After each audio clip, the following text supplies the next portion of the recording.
Hey, what's up? So I've been working on this video series where I try to beat high-risk anomaly commissions at level 60, and I can't level up my characters until I beat every high-risk anomaly commission in the game. I'm still currently working on it, I swear. I've already beaten the book boss. I'm just trying to get a clean run so that the video looks better, but anyway, while I was doing that, I thought to myself, why not do a tier list for high-risk anomaly commissions? I feel like a lot of the tier lists in NTE focus more on Beyond the Rails, and to be honest, that's kind of useless. Like, if you want my opinion of the meta for Beyond the Rails, this is it. You literally close your eyes, grab a bunch of characters at random, throw them at the screen, and the boss dies. It's too easy. You don't need tier lists, you don't need meta for it, but with Beyond the Rails, it's different, and maybe eventually they'll add more difficult content to the game other than Beyond the Rails, so. I will be comparing it somewhat to Prydwen's tier list. I know it's like low-hanging fruit to make fun of Prydwen, but I know a lot of people have been comparing or like contrasting and using this as like the baseline tier list, which I don't think is very accurate, but that's fine.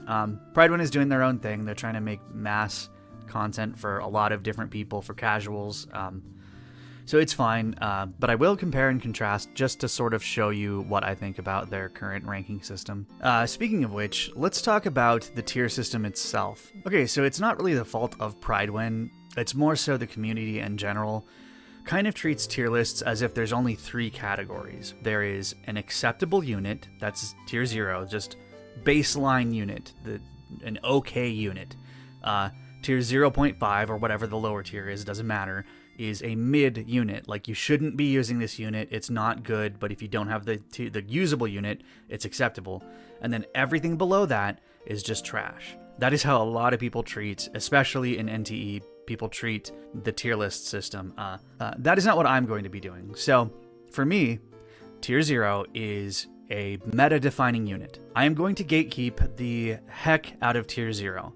If you are not the best character in the game at what you do, I am not going to put that character into tier 0. Tier 0.5 exists for characters who are almost as good, right? Like, you could potentially be the best character in the game if there weren't other characters. That is how I treat tier 0.5. Tier 1 is a character that goes into meta teams, right? Like, you have at least one meta team, you get put into tier 1. Tier 1.5 would be you're not meta, but you're a dang good option as opposed to the meta choice. Like, if you just don't have the meta characters, tier 1.5 would be what you want to substitute that. Tier 2 just means you're a usable unit. If you don't have any of the other characters, it's fine. You're not the best at anything, but literally a character that, it exists outside the meta, not a meta option. And tier 3 is what I would actually consider kind of bad. Still usable, probably, but just not ever something you would want to actively choose unless you're doing a challenge run. Okay, and with that being said, that's my breakdown of the tier list system and how I'm going to be rating the characters. So with that being said, let's get into it. Let's start out with the DPS. I'll break it up how Prydwen breaks it up.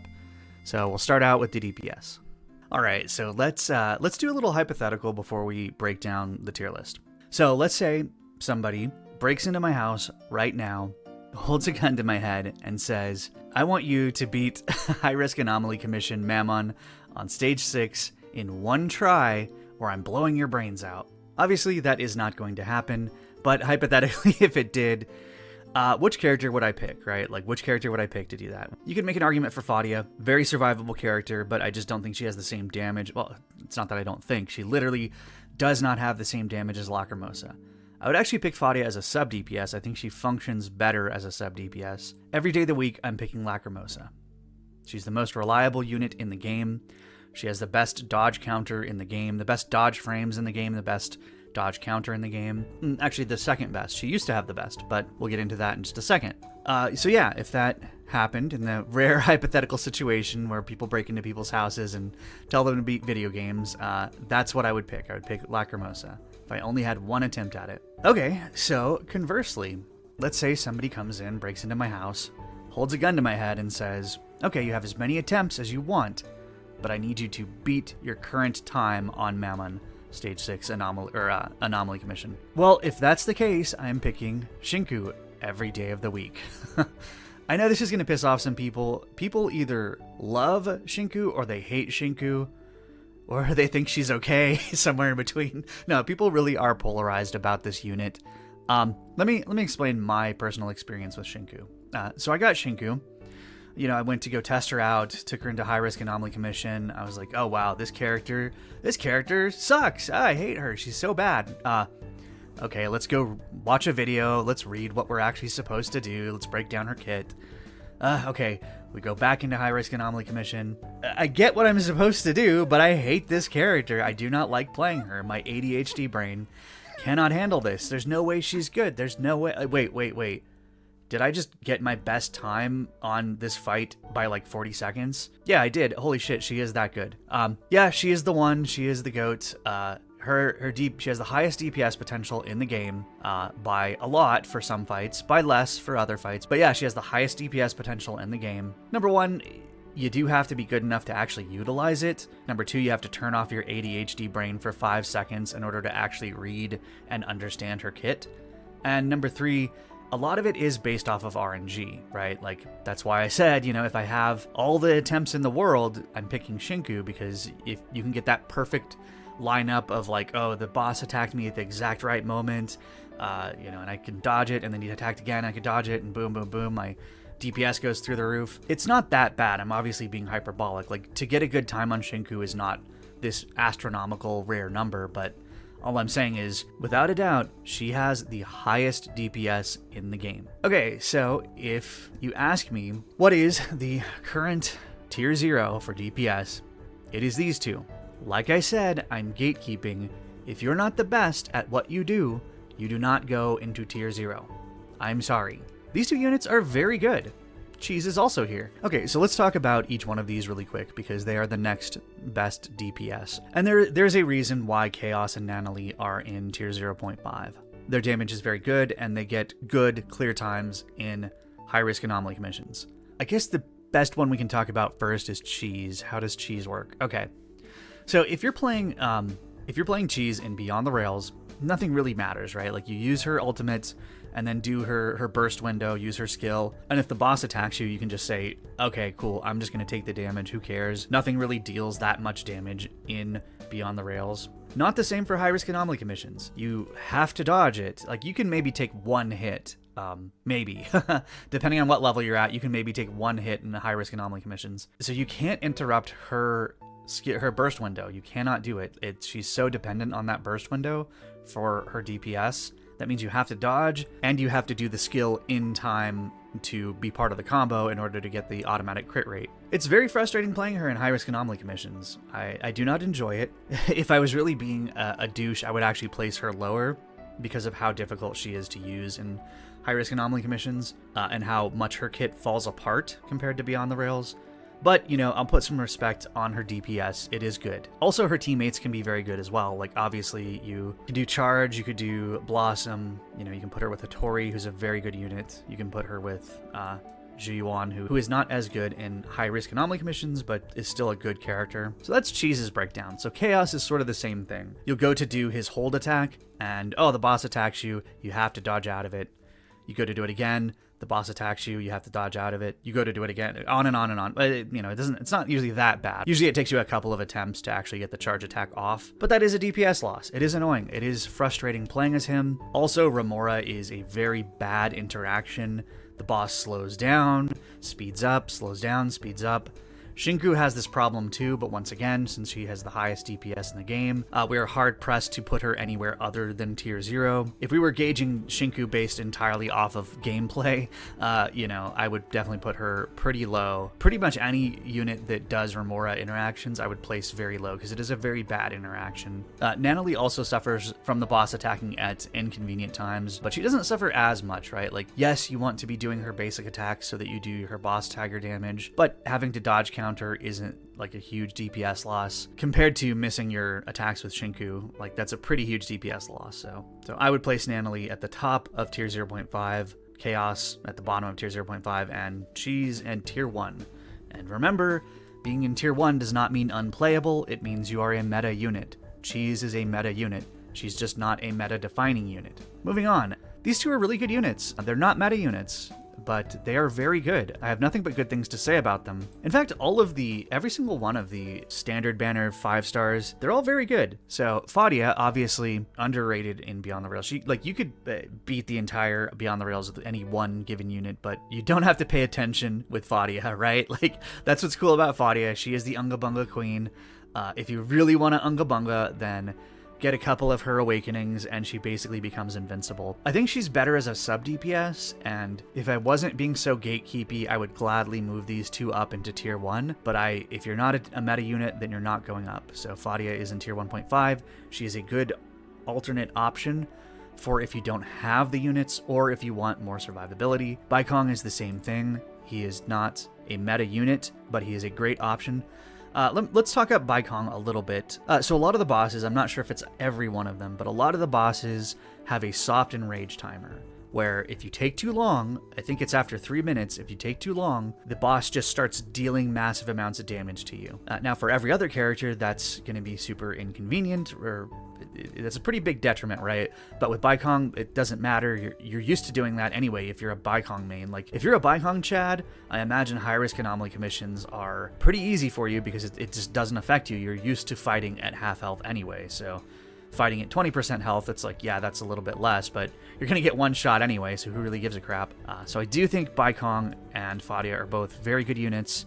If there were not better options, they would be meta units, but unfortunately there are better options. Aurelia and Mint. Okay, so I don't want people to watch this video and think that Aurelia is a bad unit.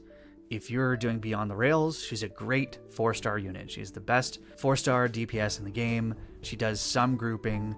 She's good. She's a great unit in Beyond the Rails. In High Risk Anomaly Commission, I don't think she's very good. Now, do I think she's at Mint's level? You know what? I think that this is fine. This right here. Aurelia does more damage. Mint is easier to use. I don't recommend either of them, but I mean, I don't know. I don't want to put both of them in tier 3 because that means we don't want to be using them. But I think, you know, if you want to just dip your toes into high-risk anomaly commissions, I think that these 2 units are fine. Mint is very easy to use, and Aurelia does have better damage than Mint, so I would place Aurelia at the top of tier 2, and Mint at the bottom of tier 2, but I do see arguments for placing both of them lower.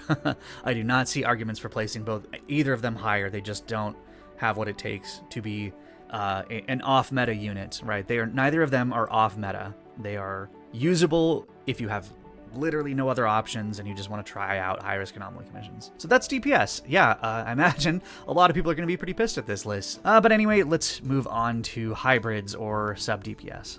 All right, let's talk about the main character. Let's say you're using any one of these 3 characters as a main DPS, right? Or even Cheese. For every single one of these characters' teams, Esper Zero is a required unit, not like a best in slot. She's literally not a best in slot unit. She's the only option. You have no other options. If you want to run Nanoly, you have to run MC, no options. You want to run Chaos, you have to run MC, no options. Shinku, Cheese. The only character who is a meta DPS character who does not use MC is Lacrimosa. The only one. So that's like 4 out of 5 of the best DPS in the game use Esper Zero. Alright, so this is going to piss people off, but that is a meta-defining unit, right? We are gatekeeping tier 0, once again, let's remind you.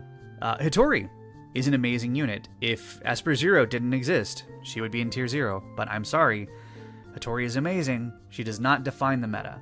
Although, once Eroi comes out, Hitori stonks are going up. I'll talk about that in a little bit, but yeah, so I know this is going to piss off a lot of people, but I'm sorry. Hitori is just not on the same level. How can you have a unit that is required, not best in slot, but required to play the game, period? Like, the only unit that is required to play the game. You can't do anything. You can't build any of the teams without her. Whereas Hitori is like, yeah, she's on a lot of meta teams. That's why she goes into tier 0.5. She's not down in tier 1. She's not a meta unit. She's above. She is beyond a meta unit. Hathor is a meta unit. Daffodil is a meta unit. Jiuan is a meta unit, and you could probably currently put Jiuan higher but I'm putting Daffodil higher because she's my waifu, my favorite character. No, if I'm being honest, it's honestly this. Daffodil is only on one team, and you have to actually be good at the game to utilize the character. If you're not doing quick swap shenanigans with Daffodil, you're missing out on a lot of the DPS. So unfortunately, in my heart, she is above tier 0, but if I'm being 100% honest, currently she is at tier 1. Hathor, same thing, she is in at least one meta team. I think 2, right? Cheese uses her. So yeah, her and Ji-won are meta units. They're in a lot of meta teams. Once Eroi comes out, I think Ji-won's stonks are going to go down. I know that people are trying to cope and put her into teams, but I don't think there's a need to do that. I guess if you don't have a Tori, you could use Ji-won, so maybe I wouldn't really consider her meta at that. But, we're not talking about that. We'll do a tier list for when Eroi comes out. Right now, she is meta. Moving on, off meta, and a good solid sub DPS. Once again, I don't need to really explain these two. They're very good units. Tier 1.5 means very good. It's just you're not meta. You're not quite there yet. But really good options, really good alternate options. Mint, I could see an argument for putting Mint in 1.5 as a sub DPS. In fact, you know what? Why not? Let's praise Mint a little bit. Because if you don't have Ji-won, if you're brand new to the game, and you don't have Ji-won, and it's like you already have a team, right? Like, so you have main character and Mint. That's a team, right? It's a decent team. And then you throw Cheese in there. That's a decent team. You could do the charge Remora thing. You don't have to, though. I think Cheese actually works better with, like, say, Cheese, Hattori, MC, and an Anima character. But yeah, Anima is the best. Anima is the best element in the game. Blossom is the best interaction. So I think placing Mint, she is an alternate option. She's a decent. I could see an argument for placing her, like, if there was a tier 1.75, I could see placing her a little bit below these two. But, she is at the bottom of tier 1.5, in my opinion. This is only as a sub DPS, just because she requires so little field time. You just swap onto her, use her skill, use her ult, swap off. Super easy. And you can do quick swap shenanigans where you, every 5 seconds or so, you swap back to Mint and do her skill just to squeak out a little bit more DPS. So let's take a look at Prydwen really quick, because I do have some contradictions with them. Hathor and Ji-won are not on enough meta teams to be considered tier 0.5. Fadia, I'm sorry, she's just not on the same level. I definitely think you move these two down. And Matt Skiba, he's not a hybrid. He's not a sub DPS. You have to build him as a support. I think it's really misleading to place Skia in hybrid and not support, because you want, if you don't build him with Sakiri's engine, or not engine, with her, I've been playing ZZZ, sorry. If you don't build him with Sakiri's arc, then he's not good. He's not a meta unit if you don't build him properly, and you have to build him as a support, and his damage does not matter. But anyway, moving on to support characters. Alright, support characters are the easiest. I actually agree with most of what Prydwen has. I know they have theirs in alphabetical, so they have Hanyul ahead of Sakiri, but I would put Sakiri ahead of Hanyul. They are in way too many best-in-slot teams to not be in tier 0. Dadler, I do not think is in tier 1. He's not a meta unit in any team. He's a really good unit, though. If you're not aware, you can do this team right here. So Prydwen is correct about this. This is Lacrimosa's best-in-slot team. But if you want to be a little bit safer, you can actually run this with Dadler, or swap in Fadia or Baikong, or whatever you want to do. This is a solid team. Very good. Dadler actually adds a lot to it. He adds a dot, which buffs Sakiri. Gives you a little bit more survivability. Not a lot, but a solid unit. I think that is fair to put him in 1.5. He's not on any meta teams. He's not a meta unit, so I cannot put him in 1. So we're putting him in 1.5. Hey, Matt Skiba, the Puppington himself.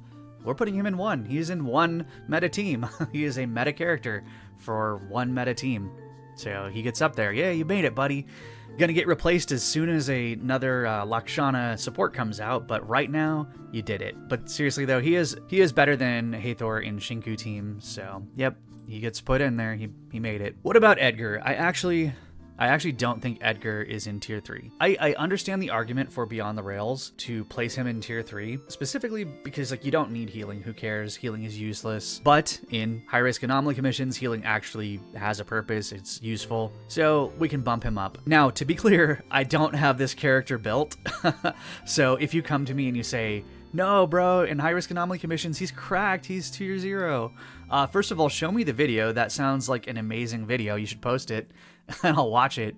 But from what I know about him, he just doesn't do enough to be considered any higher than tier 2. But hey, you did it, bud. You made it out of tier 3. Nobody in this list is in tier 3. Everybody has their uses. The only two that I would argue in the entire list that could maybe be down into tier 3 would be Aurelia and Mint, specifically because they just don't have what it takes to compete, to be competitive in high-risk anomaly commissions. With that being said, okay, let's take a look at Eroy. No, she's not in tier 3. Okay, so we've already seen people complain about Eroy. I don't think people understand it's this huge problem with Shinku and Eroy. And I think this is the problem, right? Like, I get it. You're a gacha player. A new character comes out. You want them to basically be competitive with the highest DPS in the game, and you want them to be Unga Bunga, right? Like Lacrimosa. Lacrimosa is the most Unga Bunga character I've ever seen. She's amazing. I love playing as her. Brain off playing Lacrimosa. But Shinku is not that. And this is a really good way that they have sort of curbed power creep. Is Shinku is better than all the other DPS, but she has a lot of problems. And yes, you could argue, okay, well, that's greedy because her awakenings solve a lot of her problems. Yeah, I agree, but there's no 50-50.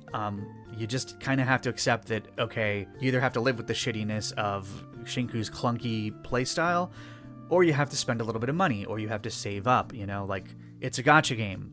Either spend money, or it doesn't even really matter, right? Because the actual end game content is so easy, right, that it really doesn't matter. But yeah, the same thing that happened with Shinku is kind of happening with Eroy. Eroy does not do a million DPS. Like, shit, it's weird, right? Because people are already complaining about Eroy, but I kind of view her, like, no question, I put her in tier 0. In fact, from what I have seen, she's not out, and I don't rate units until I actually get to test them. But I would actually put her at the top of tier 0, and I would move Haniel down based off of what I've seen so far. But like I said, she's not out yet, so we're not making any judgment. I just want to say, like, I don't think people are gauging her correctly. I think that she's very good. That's even on... Let me show you something really quick. Let's move these guys down.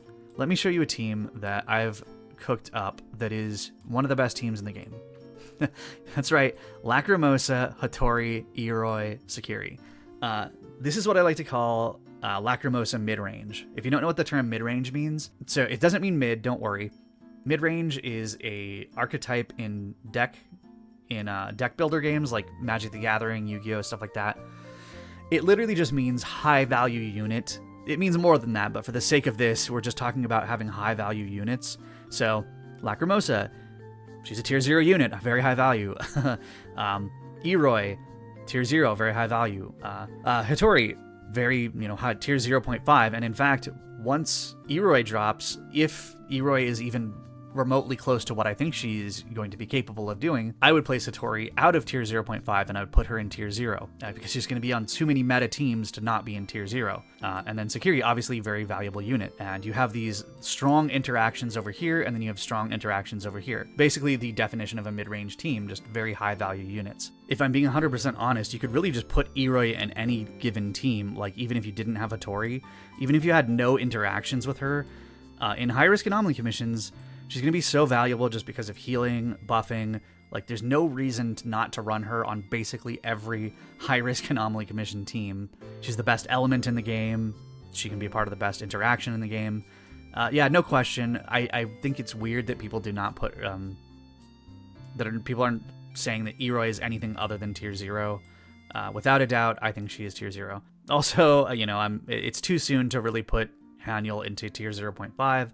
But if I am just predicting, I'm saying she's going to go there. But, whatever, it is what it is. We'll see. I need to do a lot of testing with Eroy. I'm getting her on basically every account. So I'll do a lot of testing, and maybe I'll do a follow-up video to correct future tier lists that people have. But anyway, that's all I got. Thanks for sticking around.